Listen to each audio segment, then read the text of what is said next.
तालचेर सुभद्रा पादिल न्याय महामंच पक्षर आसंता 19 तारिख दिन पीड़िता सुभद्रा को न्याय प्रदान दाबी में अनुगुल जिला बंद डाकरा दि जाइछि।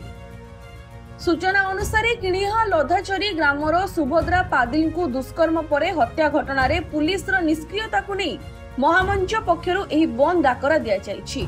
तेबे महामंच पक्षर 9 दफा दाबी नहीं बंद डाकरा दि जाइथिबा बेले मुख्य अभियुक्तों को तुरंत गिरफ्त करी कठोर कार्यानुष्ठान करने सह पीड़िता परिवार को 50 लाख टंका प्रदान करने सह परिवार जन को सरकारी चाकरी प्रदान और कार्य अवहेला करुथिबा थाना अधिकारी को बहिष्कार करने आदि दाबी नहीं बंद डाकरा दि जाइथिबा एक सांबादिक सम्मेलन में सूचना दैछन्ति सुभद्रा पादिल न्याय महामंच।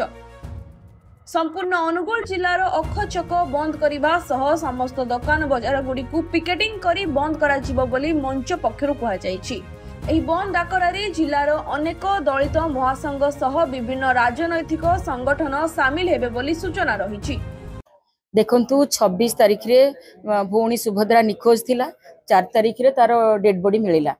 आज समस्त संगठन समस्त राजनैतिक प्राय आम कांग्रेस बीजेडी सबू राजनैतिक एसयूसीआई समस्ते जाइकरी मध्य ए कथा उपरे एसपी नजर को पुलिस नजर को एवं सबुठी कथा कराई किंतु आज पर्यंत बारंबार बारंबार कहला परे मध्य आज को 19 दिन हे गला जे क्राइम घटै कोनोसी खोज खबर पुलिस हाथ रे नाही।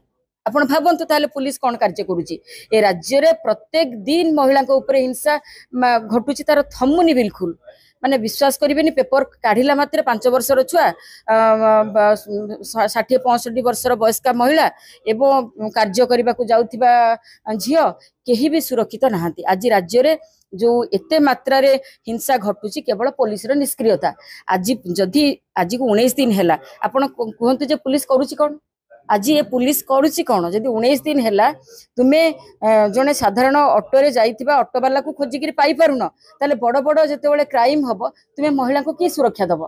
तेणु एठी पई आज सारा अनुगुल बंद डाकरा आगामी 19 तारिख रे आमे डाकरा देइछु।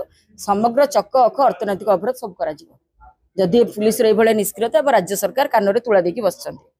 धन्यवाद।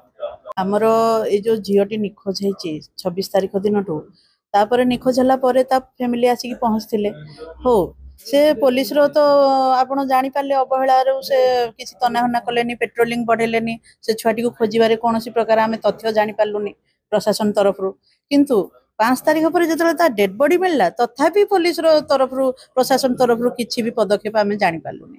तो सेटा आपण जोटा पचारचंदे आपण को जरिया रे आमे भी प्रशासन को से प्रश्न पचारचु जे काहे कि एते अवहेला महिला को सुरक्षा प्रति माने जदि माने दिन रे दीपहरे गोटे झियो निखोज होई तार हत्या होई पारुची तो आपनकर जो भलिया भाव रे निष्क्रियता आपनकर जो पेट्रोलियम शून्य आपनकर तनाघना शून्य सेठारे महिला माने किभली भाव रे राति रे तो आपण भूली ही जांतु माने निछाटिया रोड गुडी करे झियो पिला जीवा पई डरिवे। आपनकर स्टेशन भी जे पर्यंत आपण मॉडिफाई न करचंती महिला को सुरक्षा पई किछि स्वतंत्र व्यवस्था न करचंती सेठारे भी महिला डरिवे। तो महिला को एबे गोटे भयर वातावरण सृष्टि हेबारे प्रशासन ही दायी। प्रशासन ही से वातावरण सृष्टि करछि कहया को गले कारण तांकर जो तनाघना से करिया कथा तांकर जो पेट्रोलिंग करिया कथा हमरो सुरक्षा प्रति सेटा से माने बिल्कुल भी माने ध्यान ही देउनांती। तो एबे आमे ए आंदोलन टी डाकिथिलु 17 तारिख दिन बंद डाकरा देइथिलु तालचेर कणिया अंचल रे किंतु जेतेले समग्र अनुगुल समग्र ए जो संगठन गुडी को राजनैतिक अण राजनैतिक संगठन समस्त मिसिकी ए बंद डाकरा रे शामिल हेबे बोली 19 तारिख आमे 19 तारिख को एक्सटेंड कलु ए बंद डाकराटा को। तो आज से उद्देश्य रे प्रेस मीट रखीचु आपण समस्त जरिया रे पुणी थरे प्रशासन को प्रश्न करिवु जे काहे कि महिलार सुरक्षा एते प्रश्नबाची होई रहिछि। धन्यवाद।